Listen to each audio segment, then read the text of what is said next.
Hello welcome guys to my channel just law fact. आज मैं एक बहुत ही इंटरेस्टिंग सा केस लेके आया हूँ अपने चैनल पे, जिसका नाम है मिन्स प्रॉफिट। मिन्स प्रॉफिट का मतलब होता है मध्य वृद्धि लाभ।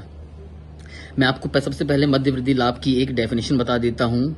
मिन्स प्रॉफिट की मध्य वृद्धि लाभ एक शुल्क से अधिक कुछ नहीं है जो किसी अन्य की संपत्ति पर अविधिक रूप से कब्जा करने वाले व्यक्ति को ऐसे सदोष कब्जे के लिए संपत्ति के स्वामी को भुगतान करना होता है।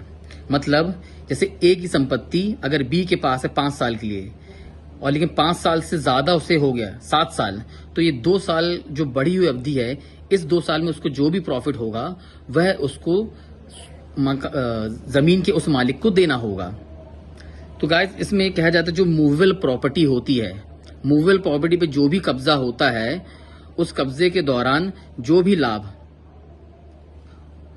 होता है अवैध कब्जे के दौरान किसी व्यक्ति को, उस व्यक्ति को वो प्रॉफिट उस मालिक को देना पड़ता है जिसकी जमीन पर अवैध कब्जा किया जाता है। और ये सिर्फ मूवेबल प्रॉपर्टी में होता है। प्रॉफिट सिर्फ उन केसेस में नहीं दिया जाता है। मैं आपको बता देता हूं किन केसेस में मींस प्रॉफिट नहीं दिया जाता है। जैसे कोई संपत्ति है, जैसे मान लीजिए कोई बहुत बड़ा खेत है, उस खेत में मटर लगाए गए, मटर लगाने के बाद मटर बेचने से जो इनकम हुई है, वह इनकम उस व्यक्ति को कंपेंसेट करनी पड़ती है जो भूस्वामी होता है।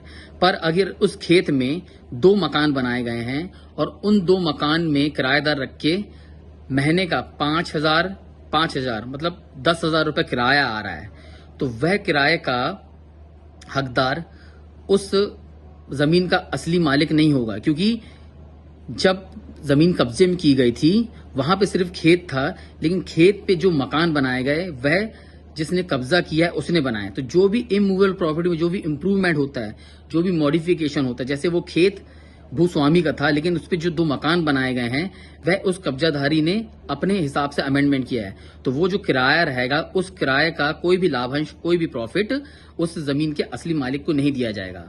तो इसलिए मींस प्रॉफिट में जो भी डेफिनेशन सेक्शन 2 में दी गई है और सेक्शन 144 में दी गई, वो सेम यही बोलती है कि यह एक प्रकार का शुल्क होता है जो किसी अन्य व्यक्ति की संपत्ति को अवधि से ज्यादा इस्तेमाल करने पर उस संपत्ति के असली मालिक को कंपेंसेटेड रूप में दिया जाता है।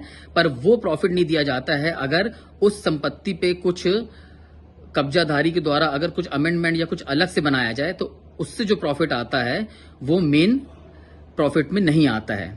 इसमें 2 केसेस हम बता सकते हैं, भगवत सिंह वर्सेस सोचर दास 1953 SCR 59 और MN दजरीवारी वर्सेस TT देव अस्थानन। ये 2 लीडिंग केस है जिसमें डेफिनेशन बताई गई है सेक्शन 2 सब 12 CPC के हिसाब से। होप आपको समझ में आया होगा कि मींस प्रॉफिट क्या है। Till then like, subscribe our channel. We will back you soon for more videos. Till then good bye.